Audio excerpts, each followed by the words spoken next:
광운대학교와 큐비트릭스에서는 대규모 개방형 온라인 가상현실 플랫폼을 통해 교육, 디자인, 건축, 상교 등 가상현실 소셜 네트워크의 다양한 응용 분야를 개척해 나가고자 합니다. 주요 개발 사항으로는 2021년에 교육용 VR 콘텐츠인 넘버스와 VR 스튜디오를 개발하고 2022년에는 메타버스 플랫폼 서비스를 위한 에디터와 터미널 개발 및 시범용 콘텐츠인 공합제어 교육, 물리교육 콘텐츠를 개발했습니다. 이후 2023년에는 다수 사용자의 협업을 지원하는 범용 메타버스 플랫폼을 개발 중에 있습니다. 광운대학교에서는 창작 기능을 지원하는 대규모 소셜 메타버스 플랫폼을 개발하고 있습니다. 해당 플랫폼에서 지원하는 기능으로는 사용자가 원하는 스타일로 커스터마이징 할 수 있는 아바타 시스템과 직접 조작 방식으로 블록 제어 및 결합을 통해 새로운 객체를 생성하는 편집 시스템, 서버를 통한 아바타 동기화와 가상공간 관리 및 생성 기능, VR 환경에 맞춰진 UI 및 UX 등이 있습니다. 아바타 화면, 브릭 선택 등 다양한 요소의 사용자 인터페이스를 디자인했습니다. 또한 사용자가 공간을 편집할 시 보다 직관적으로 작업할 수 있도록 3D 공간 편집기의 기본 기능을 구현했으며 아바타의 움직임을 보다 어색하지 않도록 개선했습니다. 더불어 서버 연동을 통해 동시 협업 환경을 구축했습니다. 광운대학교는 이와 같은 콘텐츠의 사용성을 확인하기 위해 시범 콘텐츠를 제작하고 사용성 평가를 수행, 만족도 파악을 성공적으로 마쳤으며 이러한 결과를 바탕으로 스팀 스토어 출시 준비를 앞두고 있습니다. 네, 안녕하세요. 저는 광운대학교의 이강훈 교수고요. 현재 큐비트릭스 주식회사의 대표이사를 맡고 있습니다. 네, 저희 연구실에서는 여러 사람들이 함께 모여서 가상현실 공간에서 레고 블록 같은 블록들을 같이 조립하면서 놀 수 있는 그런 플랫폼을 만들고 있습니다. 여러분들이 어렸을 때 아마도 레고 블록 같은 것들을 친구들과 모여가지고 조립했던 기억들이 있으실 텐데요.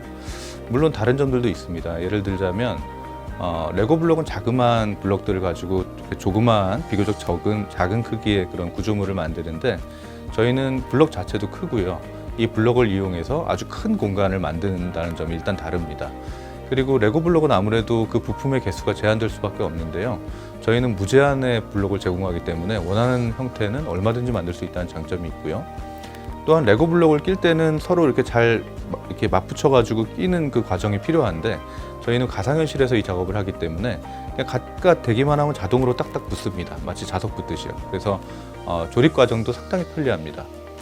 그리고 아무래도 가장 중요한 점은 굳이 여러 사람들이 직접 물리적 공간에서 모일 필요가 없이 가상현실 장비만 있으면 전 세계에 서로 모르는 사람들끼리도 한 자리에 모여서 놀 수가 있다는 그런 점이 가장 큰 차이라고 보면 되겠습니다.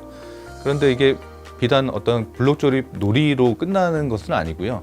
저희의 궁극적인 목표는 이런 어떤 조립 기반의 시스템을 이용해서 아주 방대한 메타버스 세계를 건설하고자 하는 것이 목표입니다.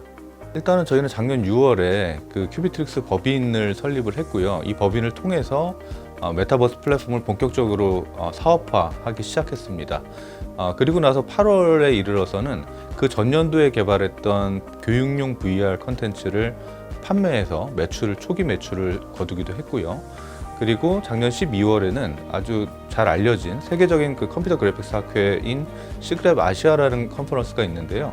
그 컨퍼런스에서 저희의 초기 플랫폼을 전시를 해서 관객들로부터 좀 좋은 반응을 얻기도 했습니다. 올해에는 작년까지 개발했던 이 플랫폼의 완성도를 높이기 위해서 노력을 하고 있는데요. 얼마 전에 저희가 이제 그 일반 사용자들을 대상으로 초기 사용성 평가를 했었는데 상당히 좋은 평가를 얻어서 좀 만족스러운 결과라고 생각하고 있습니다. 그리고 이제 곧 9월 말에 이제 저희가 스팀이라고 하는 잘 알려진 그 게임 공유 플랫폼이 있거든요. 그 플랫폼에 저희의 그 데모 버전을 업로드해서 이제 출시를 할 예정이고요. 스팀에서는 이제 매년 3번 정도 데모 페스티벌이라는 것을 하는데 그때가 마침 또 10월이어서 저희 데모가 거기서 어떤 반응을 얻을 수 있을지 기대 반 걱정 반 그런 과정 중에 있습니다. 아무래도 제가 이제 한 10여 년간 계속 교직에만 있다가 이제 사업이라는 데 처음 뛰어들다 보니까 투자 유치가 어렵다라는 것을 굉장히 절감하고 있습니다. 작년에도 사실은 투자 유치를 하기 위해서 좀 노력을 한 적이 있는데 그때는 아무래도 준비가 좀 많이 돼 있지 않은 상태여서 그렇게 좋은 성과를 거두지 못했는데 올해 이제 다시 한번 좀 시도를 하고 있습니다. 일단은 작년에 제가 부족했다고 생각하는 것 중에 하나는 여러 전문가들의 사업적인 자문을 구하지 못했다는 점에 있지 않았을까라고 생각이 들어서 스타트업들을 과거에 운영했거나 혹은 현재 운영하고 있는 여러 전문가 분들을 만나서 저희 제품이 이런 것이다라고 소개하고 그 어떤 보완점에 대해서 많은 자문을 구하고 있습니다. 그리고 그런 보완점을 바탕으로 아무래도 제 나름대로 그 투자자의 관점이 무엇인지에 대해서 생각을 다시 한번 해보게 되고요.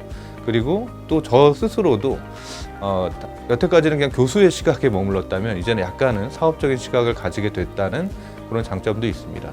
좀 더 이제 구체적으로 말씀을 드리자면 현재 이제 새롭게 IR 피칭 자료를 만들고 있습니다. 조만간 이제 투자 유치에 돌입을 하려고 하고 있거든요. 예를 들자면 포스코 IMP라든가 팁스 같은 프로그램을 통해서 투자 유치를 하려고 하고 있고 이를 위해서 IR 피칭 자료를 완성도를 계속 높이는 과정에 있습니다. 저희는 이제 2016년부터 사실은 VR 관련해서 좀 연구를 시작을 했습니다. 그 당시에 중소기업청 과제였는데요. 가상현실 보행 제어 연구였습니다. 그 이후 저는 계속 VR 분야에서 연구하고 여러 가지 개발도 해왔고요. 그 결과적으로 굉장히 여러 가지 다른 제품들 그리고 다수의 SCI 논문, 특허 이런 것들을 산출을 하는 어떤 성과를 얻기도 했습니다. 그런 어떤 기술적 기반이 있기 때문에 지금 저희가 현재 이 범용 VR 메타버스 플랫폼이라고 하는 기술적으로 좀 난도가 높은 이런 과제에 도전할 수 있다라고 생각을 하고 있습니다. 물론 기술적인 측면만 이 메타버스 플랫폼에서 가장 중요한 부분이라고 할 수는 없습니다. 왜냐하면 메타버스 플랫폼의 사용자를 유입하려면 시각, 청각, 촉각 등 아주 다양한 공감각적인 그런 매력을 제공할 수 있어야 할 텐데요. 이를 위해서는 예술적인 어떤 전문성도 필요하고요. 또한 처음 접하는 사용자가 빨리 익숙해져야 하고 또한 오래 머무를 수 있어야 하는데 그러지 않으면 이 사용자층을 계속 확보하기가 어렵겠죠. 근데 이를 위해서는 아무래도 인지심리학적인 관점도 굉장히 중요합니다. 다행히 지금 저희 랩에서는 여러 분야의 전문가들이 융합되어서 한 팀을 이루고 있습니다. 대표적으로는 소프트웨어 개발자들이 아무래도 상당수고요. 그리고 이제 그래픽 디자이너들 있고요. 또 UI UX 전문가 분도 있어서 이런 서로 다른 분야의 여러 사람들이 함께 모여서 VR 기반의 범용 메타버스 플랫폼을 만들자라고 하는 공통의 목표를 향해서 다 힘을 모으고 있다. 이 점이 저희 팀의 가장 큰 장점이라고 생각합니다.